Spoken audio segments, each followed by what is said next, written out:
नमस्कार विद्यार्थी मित्रांनो, मी श्रीमती वेता जी आर गोखले एज्युकेशन सोसायटीच्या बिकुसा हायस्कूल सिन्नर येथे कार्यरत आहे. मी तुम्हाला इयत्ता 9वी विषय गणित भाग 1 या विषयाचा शैक्षणिक व्हिडिओ सादर करीत आहे. विद्यार्थी मित्रांनो, आपण प्रकरण क्रमांक 2 वास्तव संख्या अभ्यासत आहोत. विद्यार्थी मित्रांनो, मागील व्हिडिओमध्ये आपण सराव संच 2.2 मधील प्रश्न क्रमांक 1 व 2 अभ्यासले.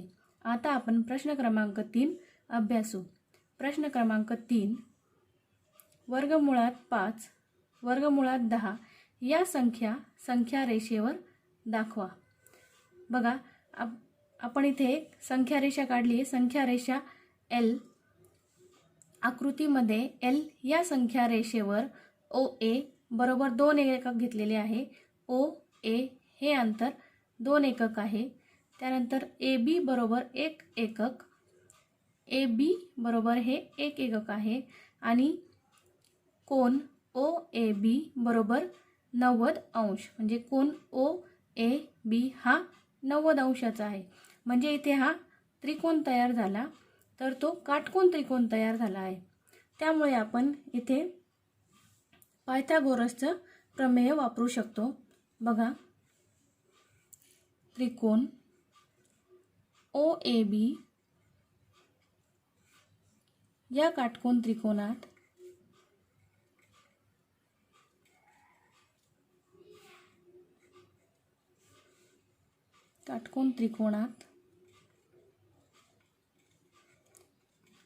पायथागोरसच्या प्रमेयानुसार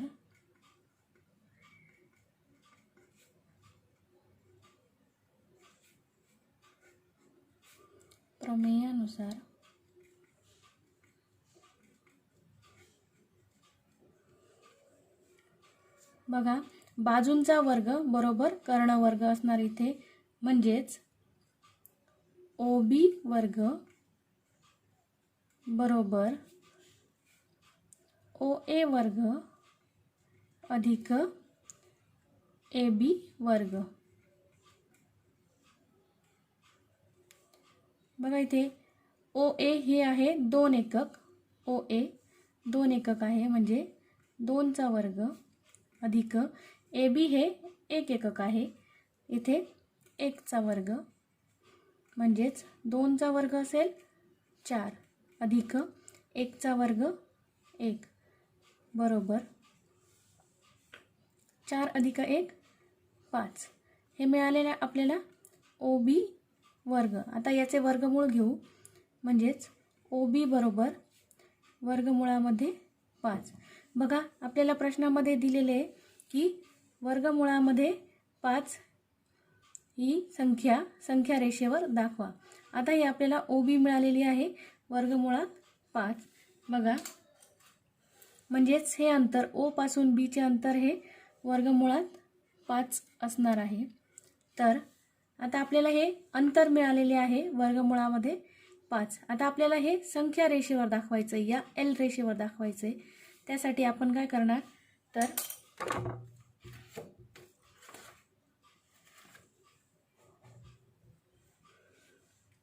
हे आपण कोन मापक वापरणार, त्यामध्ये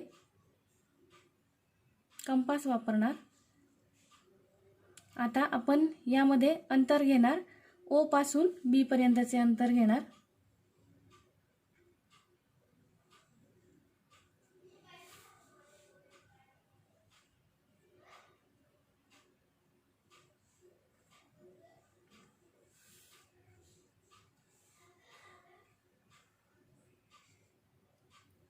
इथून हे B पर्यंतचे अंतर. आता हे जे अंतर आपल्याला मिळालेले आहे हे OB असेच ठेवणार आणि हे ओवरती पोलादी टोक ठेवून इथे हे माप घेणार. इथे एक वर्तुळासारखे तयार करणार कंस. तर हा कंस तयार होतो. इथे आपल्याला हा बिंदू मिळतो, म्हणजे हा असणार आहे वर्गमुळात 5. म्हणजेच हा वर्गमुळात 5 हा बिंदू म्हणजेच या संख्या रेषेवर आपण दाखवलेला आहे. तर अशा प्रकारे आपण संख्या रेषा L वर वर्गमुळात 5 हा बिंदू दाखवू शकतो. विद्यार्थी मित्रांनो, ज्याप्रमाणे वर्गमुळात 5 ही संख्या आपण संख्या रेषेवर दाखवली, त्याचप्रमाणे वर्गमुळात 10 ही संख्या आपल्याला संख्या रेषेवर दाखवायची आहे. तर बघा आकृतीत L या संख्या रेषेवर ही संख्या रेषा आहे ती L आहे. या संख्या रेषेवर OP 3 एकक, O पासूनचे P पर्यंतचे अंतर हे 3 एकक आहे. PQ हे 1 एकक आहे. P पासून Q चे अंतर हे 1 एकक आहे व कोन OPQ बरोबर 90 अंश. म्हणजे हा कोन जो आहे तो काटकोन आहे. म्हणजे त्यातून हा OPQ हा त्रिकोण तयार झाला, तो काटकोन त्रिकोण तयार झाला आणि कोणाच्या समोरील बाजू ही कर्ण असणार आहे. तर बघा पायथागोरसच्या प्रमेयानुसार आपण सोडवू.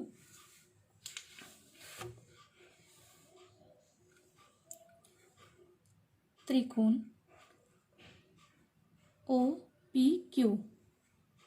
OPQ या काटकोन त्रिकोणात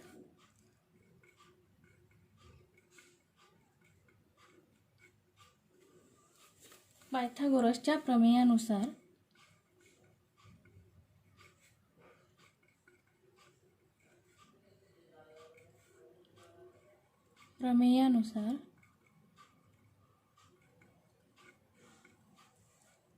बघा OQ हा कर्ण आहे. म्हणजे कर्ण वर्ग बरोबर OP वर्ग अधिक PQ वर्ग बरोबर OP आहे 3 चा वर्ग अधिक PQ म्हणजे 1 चा वर्ग. बघा 3 चा वर्ग हा 9 अधिक 1 चा वर्ग 1च आहे. 9 अधिक 1 10 हे आहे OQ वर्ग. आता इथे दोन्ही बाजूंचे वर्गमूळ घेऊ. OQ बरोबर 10चे वर्गमूळ नाही म्हणजे ते वर्गमुळात 10. आता बघा OQ बरोबर आपल्याला वर्गमुळामध्ये 10 मिळाले. इथे OQ हे अंतर आपल्याला मिळालेले आहे वर्गमुळामध्ये 10. आता आपण हे अंतर O पासून Q चे अंतर हे वर्गमुळात 10 मिळालेले हे मोजून घेऊन ते आपण या संख्या रेषेवर कंपासच्या सहाय्याने दाखवू.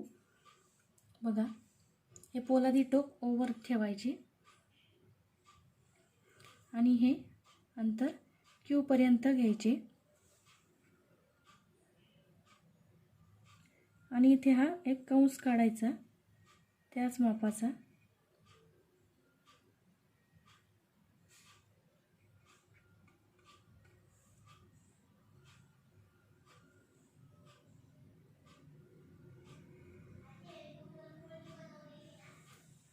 याप्रमाणे आता इथे आपल्याला OQ हे अंतर इथे मिळालेले आहे. हा बिंदू मिळाला आहे आपल्याला, म्हणजेच तो असणारे वर्गमुळामध्ये 10 हा आपल्याला बिंदू मिळणार. तर अशा प्रकारे संख्या रेषा L वर आपण वर्गमुळात 10 हा बिंदू दाखवू शकतो. प्रश्न क्रमांक 4. खाली दिलेल्या संख्यांच्या दरम्यानच्या कोणत्याही 3 परिमेय संख्या लिहा. 1 0.3 आणि वजा 0.5. बघा इथे मी हे उदाहरण सोडवताना ही संख्या रेषा काढलेली आहे. संख्या रेषा L, त्यामध्ये हे बिंदू दाखवलेले आहेत. या संख्या रेषेवर अनंत असे बिंदू असतात. तर हे काही बिंदू मी दाखवलेले आहेत. आता त्या संख्या रेषेमध्ये हा एक बिंदू आहे, हा 0 आहे. आता आपल्याला माहीत आहे की संख्या रेषेच्या डाव्या बाजूला ऋण संख्या असतात व उजव्या बाजूला धन संख्या असतात. तर या संख्या आपण लिहूया. म्हणजे या पूर्णांकामध्ये आहेत तर आपणही इथे पूर्णांकापासून सुरुवात करू. 0.1, 0.2, 0.3, 0.4 या धनसंख्या. त्यानंतर डाव्या बाजूला ऋण संख्या म्हणजे वजा 0.1, वजा 0.2, वजा 0.3, वजा 0.4, वजा 0.5, वजा 0.6, वजा 0.7 या झाल्या संख्या रेषेवरील विविध संख्या आणि त्यातील बिंदू. तर बघा आपल्याला दिलेल्या संख्या आहेत 0.3 म्हणजे ही संख्या व वजा 0.5 म्हणजे ही संख्या. बघा या दोन संख्यांच्या दरम्यान या संख्या आहेत. तर यापैकी कोणत्याही 3 संख्या आपण लिहू शकतो.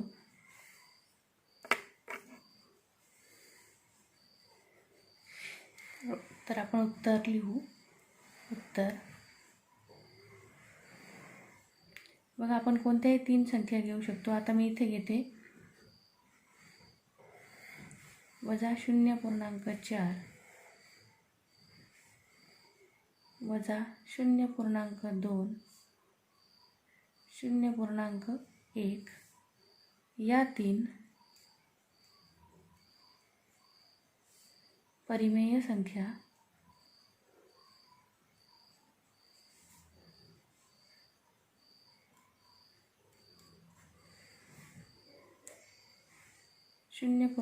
.3 आणि वजा 0.5 या संख्यांच्या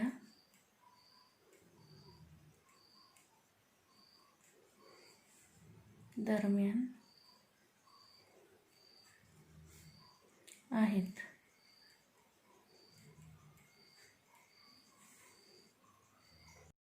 उदाहरण क्रमांक 2 वजा 2.3 आणि वजा 2.33. बघा या संख्या वजा 2.33 म्हणजेच वजा 2.300 आपण इथे 0 वाढवू शकतो. त्यानंतर वजा 2.33 म्हणजेच वजा 2.330. बघा आता या दोन संख्या झालेल्या आहेत. वजा 2.300 म्हणजेच 300 व वजा 2.330 म्हणजे 330. म्हणजे बघा या दोन ज्या संख्या आहेत या दोन्ही संख्यांच्या दरम्यान ज्या संख्या येतील 300 पासून ते 330 पर्यंत यातील कोणत्याही 3 संख्या आपण घेऊ शकतो. तर इथे मी 3 संख्या घेतलेल्या आहेत. बघा उत्तर वजा 2.305, वजा 2.317, वजा 2.324 या 3 परिमेय संख्या वजा 2.3 आणि वजा 2.33 या संख्यांच्या दरम्यान आहेत.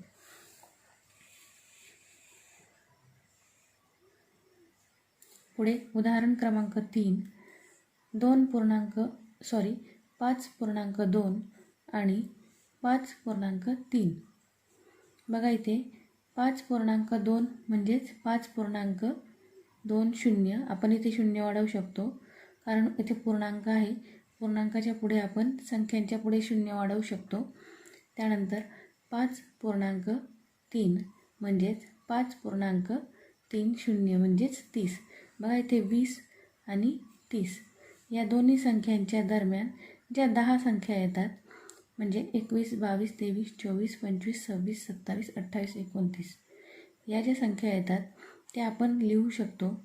तर उत्तर मी लिहिले बघा इथे 5.21, 5.24, 5.27 या 3 परिमेय संख्या 5.2 आणि 5.3 मध्ये आहेत.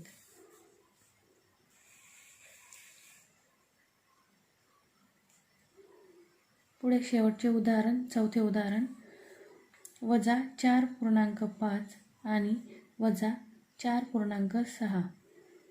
बघा इथे -4.5 म्हणजेच -4.50. पूर्णांकाच्या पुढे आपण संख्यांच्या पुढे शून्य वाढवू शकतो. त्यानंतर -4.6 म्हणजेच -4.60. आता इथे हे झाले 50 आणि 60. या 50 आणि 60च्या दरम्यान कोणत्या ज्या संख्या येतात ते इथे घेतलेले आहेत. बघा उत्तर -4.52, -4.55, -4.58. या 3 परिमेय संख्या -4.5 आणि -4.6 मध्ये आहेत. बघा इथे विद्यार्थी मित्रांनो, आपण इथे याची अनेक उत्तरे लिहू शकतो. तर धनपरिमेय संख्येचे मूळ. जर x² बरोबर 2 तर x बरोबर √2 किंवा x बरोबर -√2 असते. बघा वर्गमूळ हे धन किंवा ऋण असू शकते. √2 आणि -√2 या अपरिमेय संख्या आहेत हे आपल्याला माहीत आहे. 3√7, 4√8 यांसारख्या संख्यासुद्धा अपरिमेय असतात. n धनपूर्णांक संख्या असून व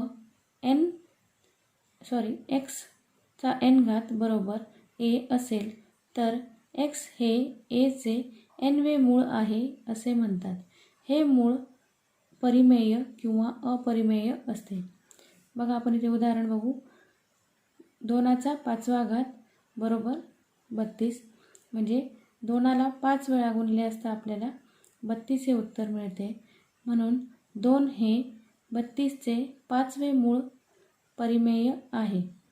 पण x⁵ बरोबर 2 तर x बरोबर 5√2 ही अपरिमेय संख्या आहे. विद्यार्थी मित्रांनो, आता आपण करणी सूड्स अभ्यासूया. आपल्याला माहीत आहे की 5 ही परिमेय संख्या आहे, परंतु √5 ही परिमेय नाही. ज्याप्रमाणे वास्तव संख्येचे वर्गमूळ किंवा घनमूळ परिमेय किंवा अपरिमेय असू शकते, त्याचप्रमाणे n वे मूळ देखील परिमेय किंवा अपरिमेय असू शकते. जर n ही 1 पेक्षा मोठी पूर्णांक संख्या असेल आणि a या धन वास्तव संख्येचे n वे मूळ x ने दाखवले तर x⁴ बरोबर a किंवा n² बरोबर x असे लिहितात. जर a ही धनपरिमेय संख्या असेल आणि a चे n वे मूळ x ही अपरिमेय संख्या असेल तर x ही करणी अपरिमेय मूळ आहे असे म्हणतात. n² ही करणी संख्या असेल तर या चिन्हाला करणी चिन्ह रॅडिकल साइन म्हणतात. n या संख्येला त्या करणीची कोटी ऑर्डर ऑफ द सूड म्हणतात आणि a ला करणीस्थ संख्या रॅडिकन असे म्हणतात. करणीचे सोपे रूप. कधीकधी करणी संख्यांना सोपे रूप देता येते. जसे उदाहरण 1 √48 बरोबर. बघा 48चे ही फोड केलेली आहे. 16 × 3 बरोबर 48 म्हणजे वर्गमुळात आपण असं लिहू शकतो. वर्गमुळात 16 × 3 बरोबर. हे आता सेपरेट केले आहे. तर वर्गमुळात 16 × वर्गमुळात 3 बरोबर. आता 16चे वर्गमूळ हे 4 आहे. आणि वर्गमुळात 3 तसेच लिहिले. म्हणजे हे वर्गमुळात 48चे सोपे रूप 4 वर्गमुळात 3 हे आहे. त्यानंतर उदाहरण क्रमांक 2, वर्गमुळात 98. तर बघा 49 गुणिले 2 केले तर आपल्याला 98 मिळतात. तर याला सोपे रूप दिले वर्गमुळामध्ये 49 गुणिले 2 बरोबर. आता इथे हे सेपरेट केले, वर्गमुळात 49 गुणिले वर्गमुळात 2. आता 49चे वर्गमूळ आहे 7 आणि वर्गमुळात 2 तसेच राहणार, म्हणजे 7 वर्गमुळात 2. म्हणजे 98चे वर्गमुळात 98चे सोपे रूप 7 वर्गमुळात 2 हे आहे. वर्गमुळात 2, वर्गमुळात 3, वर्गमुळात 5 अशा काही करणी सोप्या रूपातील करणी आहेत. त्यांना आणखी सोपे रूप देता येत नाही. सजातीय करणी, सिमिलर और लाईक सोड्स. वर्गमुळात 2 वजा 3 वर्गमुळात 2 4/5 वर्गमुळात 2 या काही सजातीय करणी आहेत. जर p आणि q या संख्या परिमेय संख्या असतील तर p वर्गमुळात a q वर्गमुळात a या सजातीय करणी आहेत असे म्हणतात. म्हणजेच बघा इथे वर्गमुळात a आणि वर्गमुळात a हे समान आहे, या म्हणून यांना आपण सजातीय करणी म्हणू शकतो. दोन करणी सजातीय असण्यासाठी त्यांची कोटी समान असावी लागते. तसेच करणीस्थ संख्याही समान असाव्या लागतात. बघा इथे a आहे म्हणजे हे समान आहे आणि इथे वर्गमूळ आहे म्हणजे त्याची कोटीही समान आहे. म्हणून p वर्गमुळात a आणि q वर्गमुळात a ही सजातीय करणी आहे असे आपण म्हणू शकतो. यानंतर आपण बघूया करणींची तुलना कशी करतात. करणींची तुलना, कंपॅरिझन ऑफ सोड्स. समजा a, b, k या धनवास्तव संख्या असल्या तर एक लहान आहे b पेक्षा. यावरून a गुणिले k लहान आहे b गुणिले k पेक्षा, म्हणून a वर्ग लहान असेल a गुणिले b पेक्षा आणि a गुणिले b लहान असेल b वर्गपेक्षा. म्हणजेच a लहान असेल b पेक्षा तर a वर्ग ही लहान असेल b वर्गपेक्षा. उलट a वर्ग लहान असेल b वर्गपेक्षा तर a बरोबर b आणि a मोठा असेल b पेक्षा आणि a लहान असेल b पेक्षा. या शक्यता पाहू. a बरोबर b वरून a वर्ग बरोबर b वर्ग असणार. बघा समजा आपण इथे a बरोबर जर 2 घेतले म्हणजेच b ही काय असणार आहे 2 असणार आहे. म्हणजेच यांचा जो 2चा जो वर्ग असणार आहे तो 4 असणार आहे. म्हणजे यांचे वर्गसुद्धा समान असणार आहे.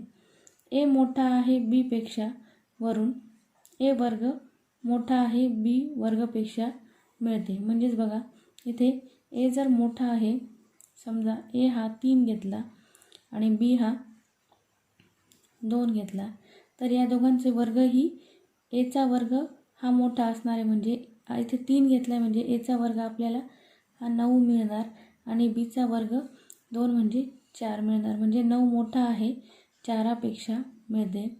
परंतु हे अशक्य, म्हणून a लहान आहे b पेक्षा मिळते.